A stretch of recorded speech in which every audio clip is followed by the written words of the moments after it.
Hello, as usual, it's your host Amy Lewin. Joining me today from Bordeaux is Hélène Huby, founder and CEO of the exploration company, the Munich-based startup building space vehicles. The company, which is only 5 years old, builds reusable and refillable vehicles to carry cargo to and from space stations in low Earth orbit and beyond. Eventually, it also hopes to transport humans. The exploration company has raised $215 million to date from investors including Balderton, Bessemer, Partech, Cherry, EQT, Plural, V-Squared Ventures, and a whole lot more. Before starting the exploration company, Hélène worked on space technologies for prime contractors like Airbus and Ariane Group for over a decade. She's also an angel investor, although she tells me this takes up a very small smidgen of her time, in deep tech and space tech startups through her private investment company, Urania VC. And as you'll hear during the podcast from the many notifications that her laptop picks up, she's a very, very busy lady. Hélène, thank you so much for joining us. Thank you very much, Amy, for having me. And you're joining us from France at the moment, which is where you have one of your production sites, is that right? Correct. In France, we have, not all our production site, but we produce very critical elements of the space capsule. We produce the thermal protection so that the capsule does not burn when we re-enter the atmosphere. And we also produce the propulsion, so thrusters, valves, in this site in Bordeaux. Amazing. We'll get into your own and the exploration company story in a little bit. But first off, I wanted to ask about the kind of space state of play. I found a report that says the space industry is expected to grow from $630 billion valuation in 2023 to 1.8 trillion in 2035. Why is that? What's going on in space at the moment that makes it such a big and growing industry? Yeah. The main reason is that space is more and more answering basic needs we have on Earth, and basic needs which are growing like very, very fast. A big need is communication for people, for machines, everything. Everybody wants to be connected with very broadband connectivity everywhere at any time. And before, access to space was extremely expensive. So space could not answer that for everybody. Space would answer the communication need for military people because they could afford space, but not like you and me. But since almost 20 years, access to space has become more and more affordable. Starship, so the very big rocket of SpaceX coming in the next years into the market, will again drop access to space by a minimum of 1 order of magnitude. So it's becoming more and more accessible. And because it's becoming more and more accessible, you can send stuff to space for a fraction of a cost you could do that before. And at the same time, the market the need for broadband communication and all sorts of communication on Earth is exploding and will continue to explode. So this is basically the main driver for this huge growth of space. The second main driver is defense needs. We need secured communication. We need also observation from a defense perspective. And unfortunately, given the state of the world today, these needs are exploding. And the third one, which is very important, also in my opinion, is climate change. If we want to optimize our human activities, we need data from space. You take a farmer in India, you take a farmer in the United States, they want to optimize the use of fertilizers, they want to optimize the use of water. And to optimize this use of water and fertilizers, you need space data. You take a logistic company in Africa, they want to optimize, what kind of yogurt and the quantity of yogurt being brought to this market. So they need to understand how many people are in these markets, because sometimes in these roles, the fridge chain is not all the way at the top, and they need space data for that. You take the logistic industry, which is polluting a lot. They don't want to be waiting to the harbor very, very long. They want to be able to plan their trip in the most optimized way, to use less fuel, but also to better protect the planet. And they need space data. So basically, a lot of data we need to optimize our activities on Earth is space data. So these are the three big, I would say, demand drivers for this huge growth of space. Number one is communication, and within communication, broadband communication. Number two is defense. And number three is climate change and the need for optimizing activities on Earth. And then this is made accessible or made possible because access to space has has diminished like significantly in terms of like cost of access to space. And in terms of who kind of owns space at the moment, you already mentioned SpaceX, and I feel like it's SpaceX that we're always hearing about with regards to space. But what does that picture look like between, I guess, private companies, government organizations? What's the landscape like there, and what's changing? Yeah. So if I zoom out and I look at governments, it's clear that the two driving or dominating forces today are China on the one hand and the United States on the other hand. There is, as we speak, a very important race to the moon, and it's not clear who is going to win that race. Now, speaking from private companies, in both China and the United States, there is this trend towards more and more commercial space. It's like much more in the US, also because, I mean, SpaceX here has become like a dominant player and is a dominant player globally speaking. And I mean, Elon Musk has changed the way we do things in space, and I'm a big admirer of what he did for our business, because I mean that's amazing. Now, if I look, 20 years, 25 years down the road, and on the one hand, and if I look back in history, we have seen that even companies which were dominant players, they've been challenged by others. I mean, I'm taking a few examples right now, but in the past, Airbus was a nobody, like some decades ago, and now it's as big as Boeing, sometimes even bigger than Boeing on certain market segments. So it takes time. It takes time, it takes courage, it takes vision, it takes government support, but it's feasible. Because markets is changing, because if you want to become a global, like really a global player, you need to catch up, and most of the companies right now, there is a need to catch up with SpaceX, because SpaceX is by far, ahead. But okay, typically what has happened for Airbus, for example, that there was a catch-up, and afterwards there was a disruption of the A320.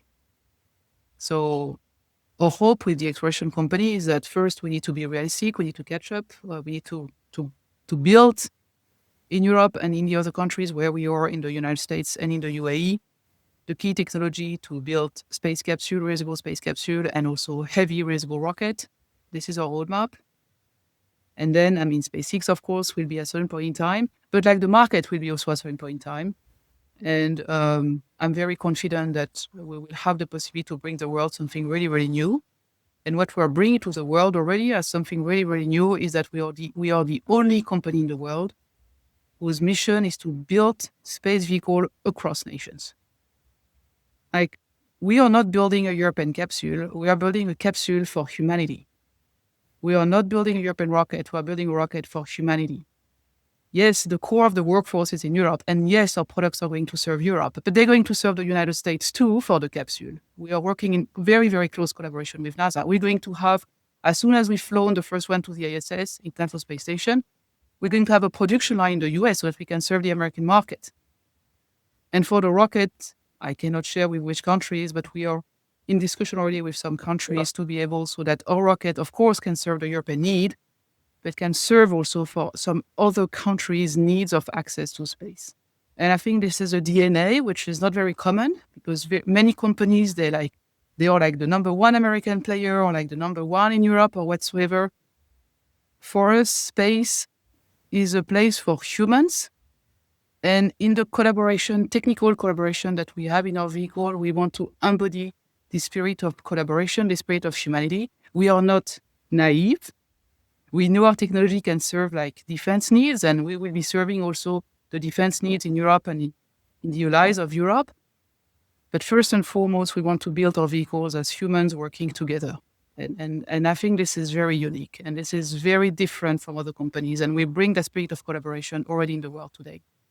And how is that playing out in, as you mentioned already, this world where it feels like everything's becoming a lot less collaborative and we're dividing up much more into different sort of centers of power around the world? I mean, is that making your job harder? Do your US customers want you to focus just on them? Does it make it harder on those defence capabilities to work with governments if you're not saying we are exclusively working with European governments, or we will exclusively work with Germany or whoever?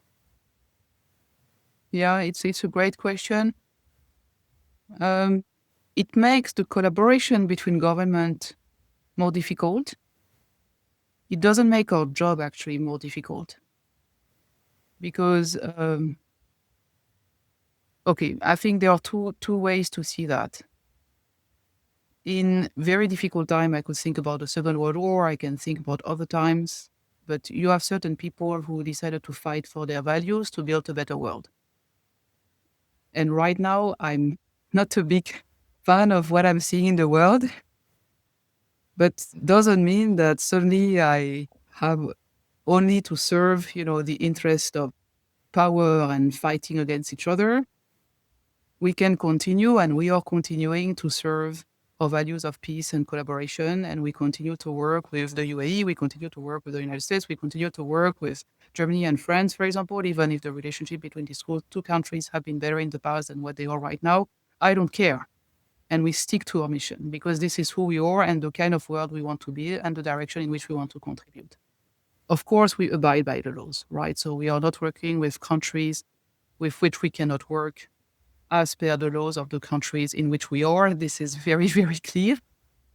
And it's also, I believe, an opportunity because you have in this world many people who've been used to collaborate because space has been, and I believe will continue to be, a place of amazing collaboration. You can think about the International Space Station. It was built in the middle of the Cold War. It was built between USSR and the USA. And it's the biggest laboratory ever built by humans in the middle of the Cold War. So this was possible in the past. And I am sure such things will continue to be possible. So to be very clear with you, the current situation of the world has not impacted our business in the United States, has not impacted our business in Europe, has not impacted our business, let's say, in the UAE. Right now, we need to take care, of course, of our team, and this is our first duty. But we've already written to the authorities to say that we intend to continue and even accelerate our business there, as much as possible, given the current circumstances. The current situation, I think, is really for us a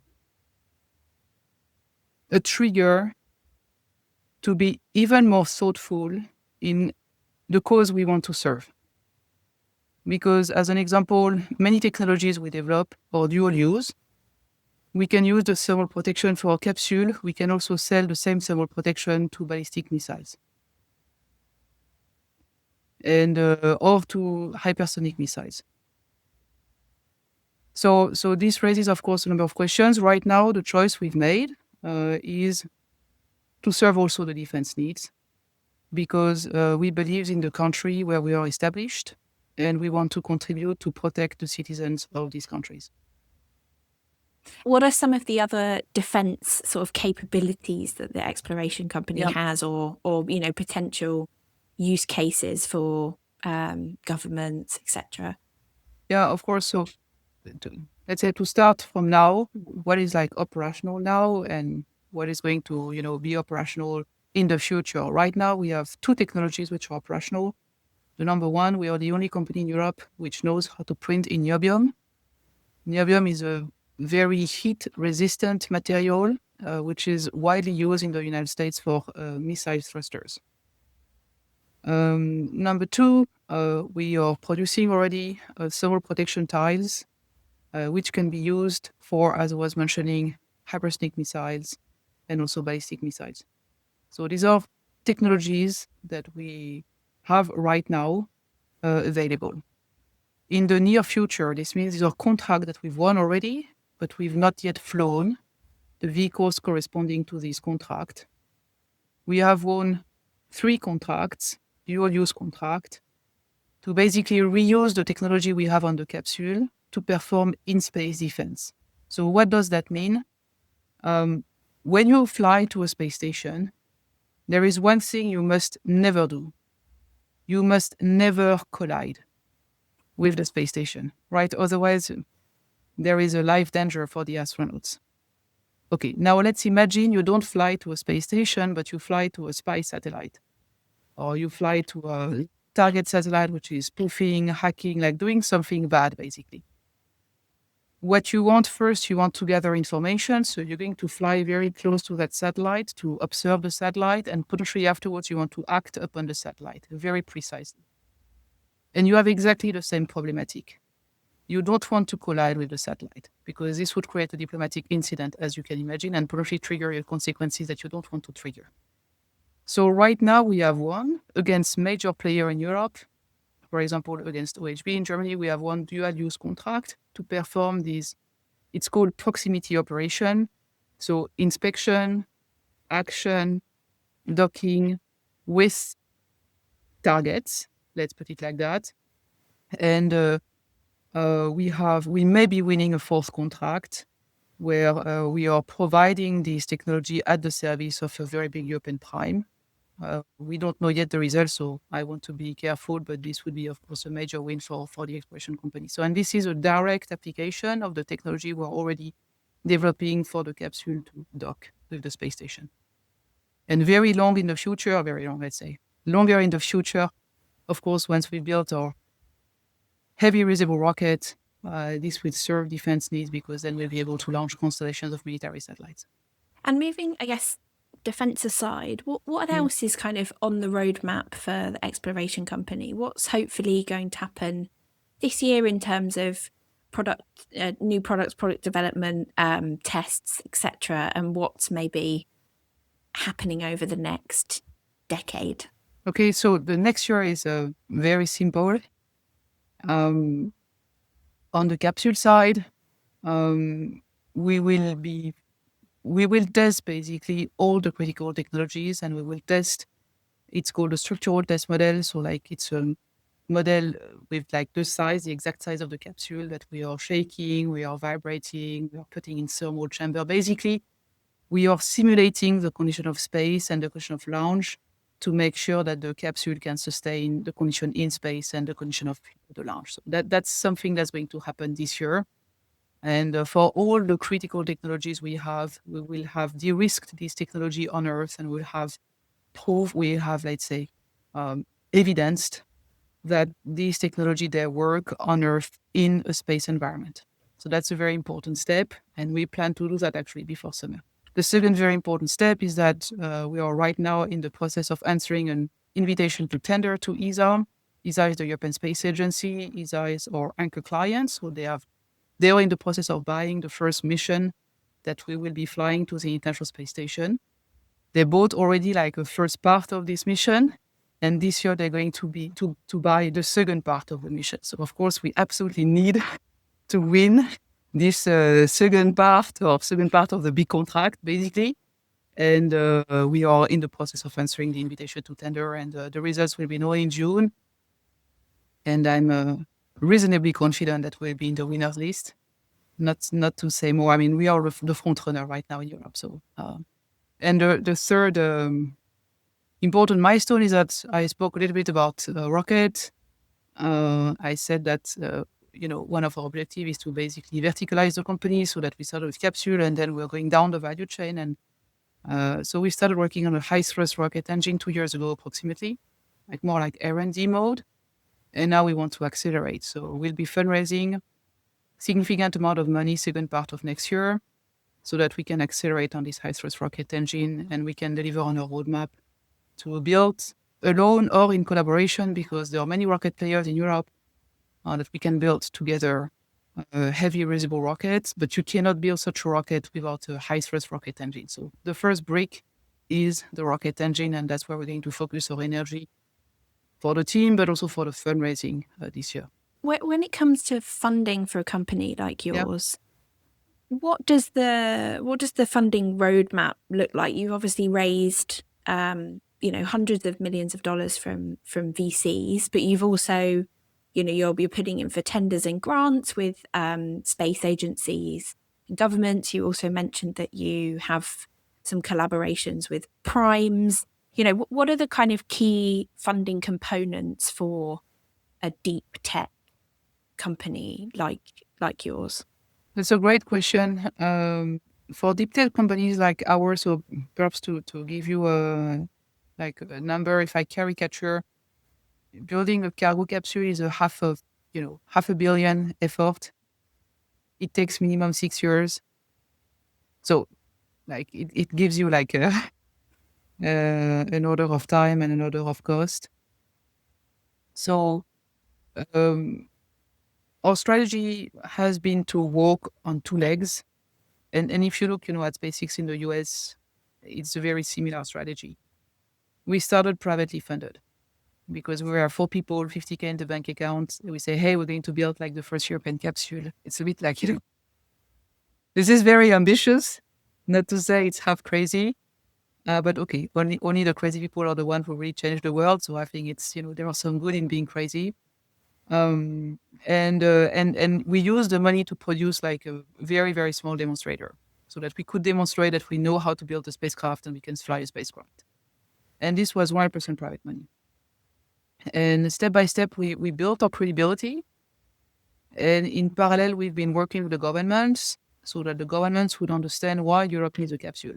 And it's very simple because if we don't have a space capsule, we pay $500 million cash the United States to fly our astronauts. So I think it's just better to have the technology and the jobs here, but okay. So that the pitch to the government is actually pretty simple. Plus it's an inspiration for Europe. It demonstrates what we can do when we work together across nations in Europe. And it's also an amazing capability for the United States because the United States, they need more capsule. And the American commercial space station, which are going to replace the ISS, the International Space Station, because we're moving from a world where you have only the International Space Station up there and the Chinese space station. We are moving towards a world where more and more countries are going to have their space station, and there will be a mix of, let's say, space stations from countries. Like India is going to have its own space station. Japan is going to have its own module attached to an American space station, and you will have also commercial space station. As we speak, 4 commercial space stations, so private space station being built. So, long story short, the funding roadmap was we start with private money first. It gives us also a lot of freedom. We work with the government and we create with the government a program. And then we co-finance the capsule together with government and with private investors. For the private investors, it de-risks significantly the program because when you have a program of $500 million, every year of delay may cost 45 million, 35 million, 40 million, whatever, a lot of money. So it's good to have government on the side. If you work only with government, €1 of public money, is coming with constraint. Because government, they want you to create jobs in their country, they want you to create technologies in their country. If you combine the two and you start with private money, and if the government, they act not as people who pay to develop something, but people who buy a service, then you have the de-risking factor between public and private money. It costs way less money for the government because they don't pay for everything, very simple. It's much, much faster because a normal way of building space business, let's say the old way, is you first go to government. So you first spend 5-7 years negotiating with Italy, France, Germany, Spain. Hey, I'm going to build a technology in Spain. No, in Italy. No, in France. No, start. Then you end up with an industrial setup, which is politically optimized, but not business optimized. So if you start with private money, nobody's going to give you €1 if you're not business optimized, if you cannot demonstrate a product market fit. And then you also kind of discard or you don't have this whole negotiation phase. So you win when you start with private money, 5 to 7 years of negotiation. And that's a win for the taxpayer monies, right? And so it's a win-win on both sides. And this is what we've been able to build thanks to the collaboration of the European Space Agency and thanks to the collaboration with investors. And for the rocket, we intend to have exactly the same model. And when it comes to customers, are you already making revenue, or is that further? So how does that work at the moment, and who will be the key core customers for you moving forwards? Yeah, so for the capsule, actually, it's quite simple. The clients are the European Space Agency, NASA, and in the future, the commercial space station, so the stations which are going to replace the International Space Station. The way it works, it's very similar with DHL. So if you're a client of DHL, you give a phone call or you go to the post office and you can buy one envelope or you can buy a batch of envelopes. And for each envelope, you have a maximum size and maximum weight, basically. And you can give to DHL whatever kind of cargo. Just it just basically need to miss the volume and the maximum weight of the envelope. So we don't sell like transportation services for envelopes, but we sell transportation services with capsule. And so NASA or the European Space Agency, or anchor client right now is the European Space Agency, they can buy one mission, which equivalent to one envelope, or they can buy a batch of missions. Typically, what they do is they start with buying one mission because they want to assess like the technical credibility of the company, and very fast they start buying batches of missions, typically 5 to 10 missions together, because the people up there in the space station, they need water, they need food, the station must be repaired, the station must be refueled. Like you have very critical needs. So when you manage the space station as a commercial space station, or NASA for the International Space Station, or the European Space Agency for the International Space Station, you want to make sure that the astronauts, they always have what they need. And so you want to give the industry the time to plan, and you want to make sure that if one vehicle does not work, you can have another vehicle which is working and bring water or like people to the station and back. So that's why normally in our business, as soon as the first flight is successfully done, you end up with billions of, let's say, batch contracts, which gives us a very, very strong visibility on what we're doing. So right now, in June, we will have won like the number one contract for what is called the demonstration mission, the first mission to the International Space Station. Bearing in mind that we already sent 2 prototype capsules in space, but that will be the first time we fly to the space station. And the European Space Agency and the member states have already pre-committed for 6 flights afterwards. And so we are hoping to be able to sign the first batch mission with the European Space Agency around 28, 29. In addition to that, we already have signed missions with the commercial space station. So with the stations that will basically take over after the International Space Station is being retired. So we have signed one mission with Axiom, one mission with VAST, 3 missions with Starlab. So we have a pipe, which is actually a very nice number, and the amount of our pipe will be above 1 billion in June. And I guess part and parcel of being a space company is that when you succeed, it's a very public event, and when you fail or something doesn't quite go right, it's also a very public event indeed. And in June last year, one of your capsules crashed into the Pacific before it kind of released its payload, and you know there were some headlines around it. How do you kind of manage those inevitable situations as a CEO? Is it quite a demoralizing thing for a team, or is it something that people just understand is, you know, this is how this industry works? Yeah, it's a great question. As a CEO, you don't think really about yourself. You think about your team first and foremost. So I knew it was a possibility that we would lose our capsule because we decided to take risk. And would we have not taken these risks, we would have been much slower. It would have cost like much more. Just to give you some data points, we've been the 3rd company in Europe who re-entered successfully, you know, within the atmosphere with a capsule that was piloted basically. And before there were 2 attempts fully successful, and we were not fully successful. But these 2 fully successful demonstrators, the first one costed more than 125 million and took more than 6 years. The second one costed more than 200 million and it took almost 8 years. So we did that in 3 years for 35 million. So like, of course, like we took risks and we decided to do some shortcuts. And just to give you one example, the most probable root cause why we failed is that we lost the control of the capsule, and we lost the control of the capsule because we had, it's going to be a little bit technical, but like we were zero failure tolerant on the roll thrusters, so the thrust, like a set of thrusters which are managing basically the direction of the capsule. And we were zero failure tolerant because we decided to go very, very fast, and we also like accepted higher risks, and that's a risk we took. So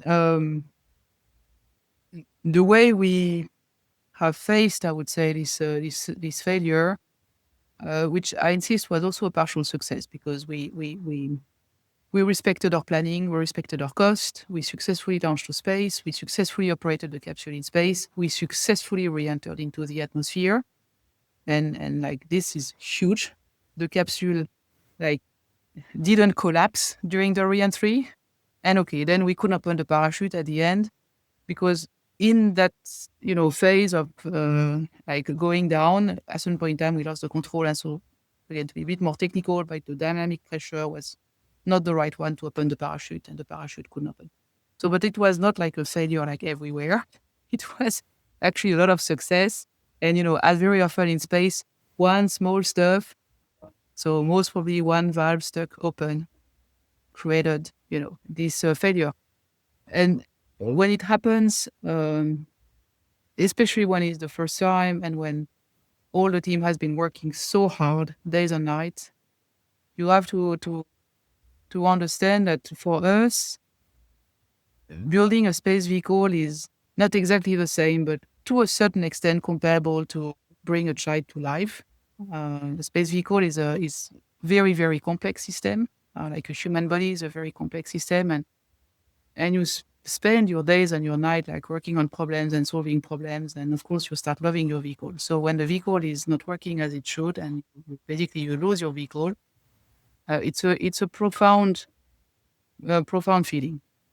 And I think that most of the people who work days and night on that vehicle, they were just shocked. As when you lose someone, you're shocked because the person is gone. And again, I'm sorry for the comparison, and because it may hurt some of the people who are going to listen to that, but there is a feeling of loss, like really, because you're invested in what you're doing. And so my first duty as a CEO was to, on the one hand, being truthful. So, not saying, like not hiding the failure, because we want to learn from that. And on the other hand, boosting the morale and bring the trust back. So what we did is, as like the next day after the failure, I was back to Europe. I visited every site one day after the other. We had very long Q&A session with all the team members. So the first reflex basically was to bring back hope, to bring back trust, to be fully transparent. Things we knew at that time, or hypotheses about why it failed, things we didn't know, things we're going to investigate. We've been also very, very transparent with our clients. So the next day we send, of course, an email of excuse to all of our clients and all of our investors. And we've shared the root causes of the failure with our main clients and, of course, with our investors. And we did an investigation report that we shared with the European Space Agency. So, let's say, we've tried to be as transparent as we could be, because this is how you build trust internally and also externally with your partners. And, well, actually, it's funny because this week we are doing a celebration event with the team who worked on that capsule. Because, yes, we lost the capsule, but what we learned and what the company became thanks to this endeavor is outstanding. And we've been working with suppliers, so now we know suppliers with whom we want to work, others with whom we do not want to work anymore. We've been setting up our first processes, to assemble, to qualify a capsule. We've been working with the French authorities so that we can have our re-entry license. So these are stuff that we've learned. We've been launching the capsule, so we've been making sure the capsule can sustain the loads of the launcher. So there are so many things we've learned, and we've built an amazing team. And this is the core team, which is still now, at the core for development for the recurring product. all the people who worked on Mission Possible are here at the exploration company, and they have their experience, and we have our experience of having failed, having learned from our failure, and then, continuing. And this is such a resilience, such a trust between team members. That's also what we've learned. We've learned a lot, not only a lot, from a technical point of view, but a lot about ourselves and a lot about our willingness to continue to be together and to basically write a piece of space history together. You've got, on the team point, you've got over 100 open roles at the moment. I saw on your website. Yes. Which are the hardest ones to hire for? Yeah,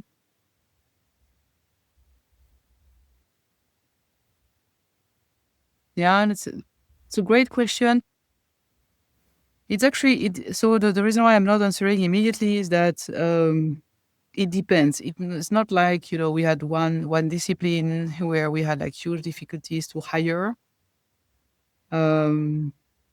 You have disciplines where you have like very few people in the world which are matching. Let's say you have profiles or job desk where you have very few people in the world who are matching this profile, and these are like job description really difficult to fill. So that's why we prioritize on our search.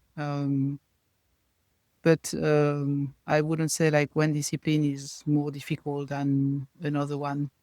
I mean, the trick is really to have in every key discipline one or two inspiring figures, because people will join the company because they want to work with this or that person.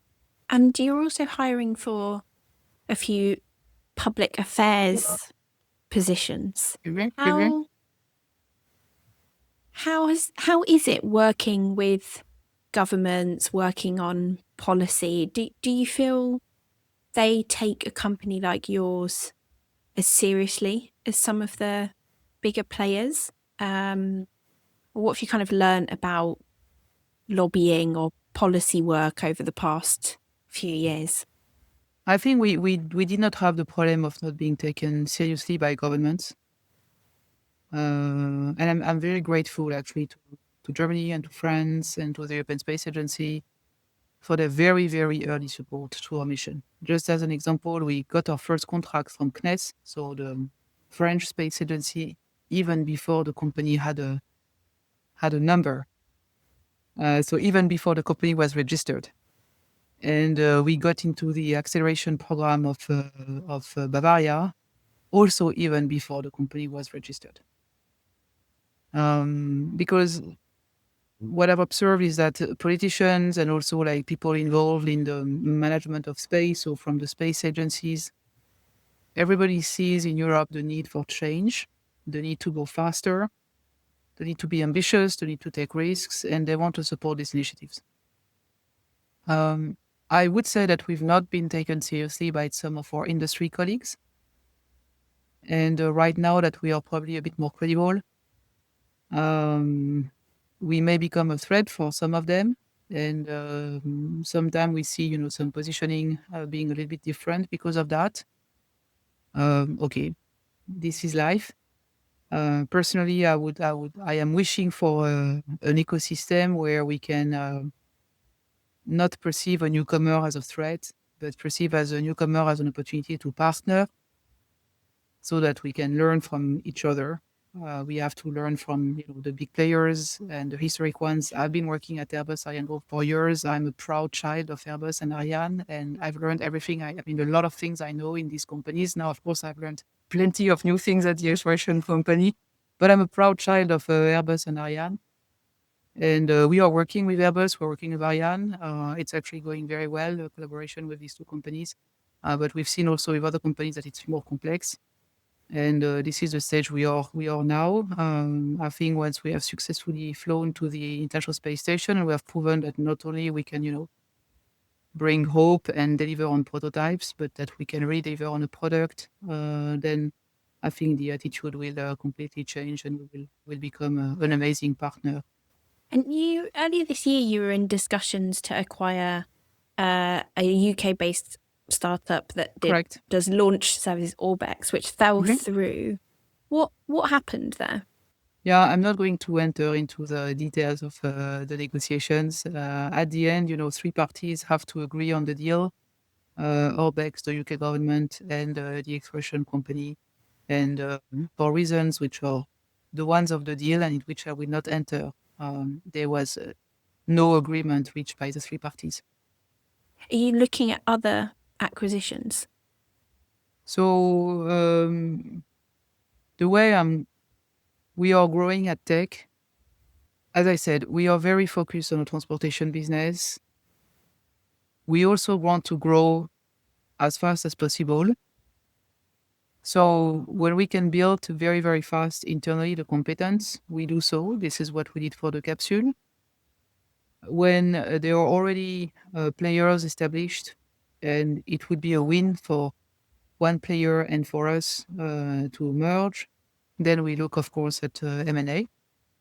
We've done an M&A already with a company based next to Aachen in Germany, which is printing niobium. We were very much interested in the technology, and we made the assessment that if we would have to develop the technology internally, it would take us actually more time than buying the company. And we were trusting these people there, and we are very happy. And this is an M&A that we've done.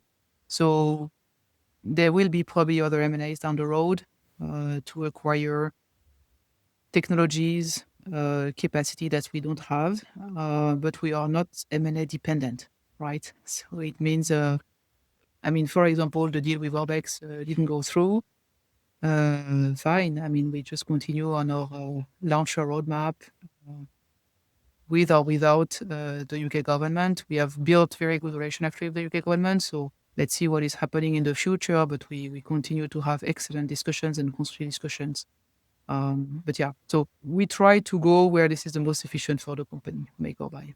What's the biggest challenge facing the exploration company? I think it's growth, at least seen from my perspective.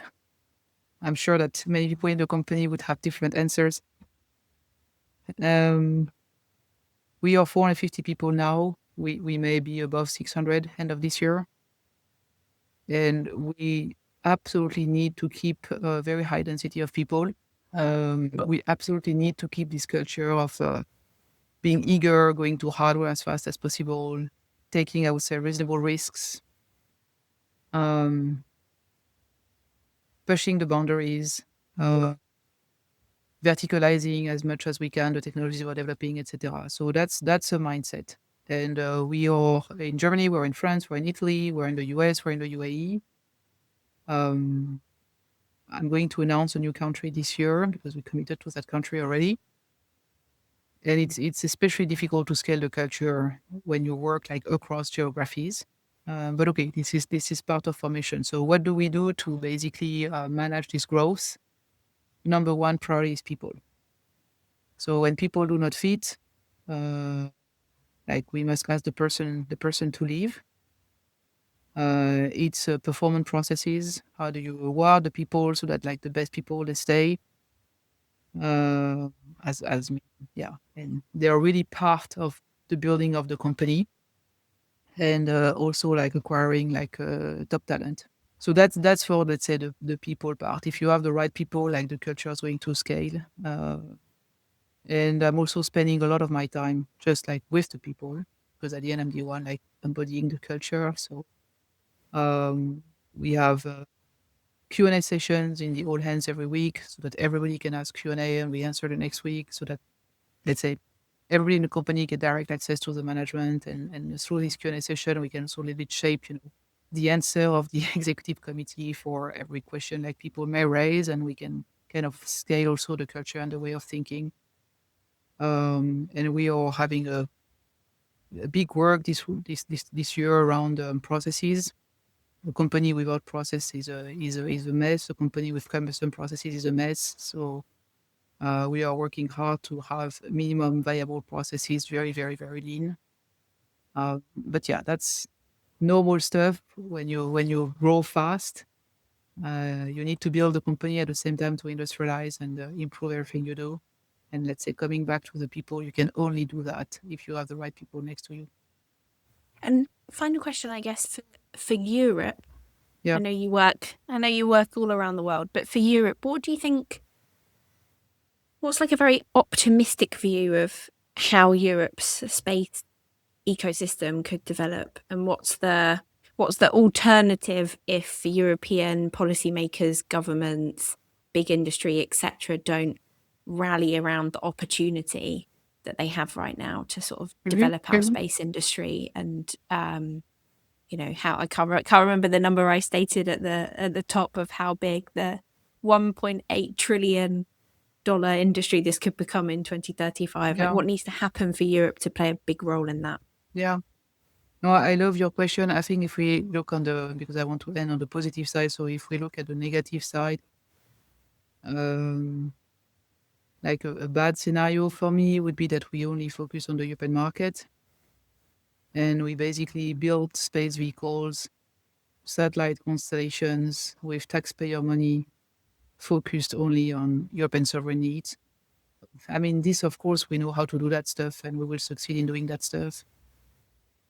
But that's not who we are. A very big danger I also see is that we are losing the sense of Europe and the sense of collaboration across countries in Europe. We see more and more countries developing their own national capacities. If Europe right now cannot explain that Europe is here to protect us and to build the critical European infrastructure for the benefit of all Europeans, I think it's a major problem. And if the politicians who say they are Europeans, but actually in what they do, they act as nationalists, they are actually destroying the European dream. So I'm a bit worried about that. And that's why we built a company which is with European roots and of course global, but like with European roots. Now, if I take a much more optimistic view, there is a unique thing we've been able to build in Europe, and this is unique in the world, and to my knowledge, unique in the world's history. We've been fighting against each other for centuries. And after the Second World War, we shared critical dual-use technology, so coal and steel, that we put together because we said never want to do that again. And the countries who are in the European Union have not been fighting against each other since more than now 65 years. This is unprecedented in the world history. And this, I believe, we can bring to the world via what we do in space. That's exactly the mission of our company, but I'd love this, to be also the big mission in Europe. So if we build like rockets, which of course serve Europe, but also can serve the world, and we build capsule and we build constellation satellites, etc., that of course serve Europe, but like also serve the world. It means we build these space infrastructures in collaboration with other countries. I think this is where I would like to see Europe in the next years as like a driving force in the world for space infrastructure, which are built in a collaborative manner. And if we do that, we have more cadence, we have more scale, the prices are going down because of that, and then we can serve as a global player the commercial market. And we can really compete against companies which are based like in the US, for example, where they have like the biggest national market. But we can compete because we've partnered with an increased number of countries. It's not the same per vehicle or per infrastructure. For the capsule, for example, it's great to partner with the US because there is a beginning in the US. For the rockets, there is no need to partner with the US. There are plenty of rockets in the US. So it's more interesting to partner with other countries, etc. That's where I would love to see Europe. So to have infrastructure which are serving the world.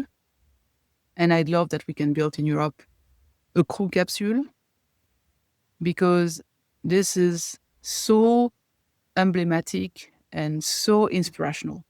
And of course, there is a business behind and etc., etc. But like, I want the young people to see what we can do as a continent.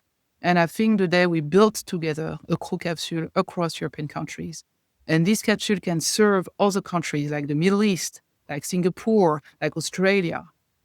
This is a symbol of what we can do as something good across the world with our collaborative values. So that's what I'd love to see in the next 10 years. Amazing.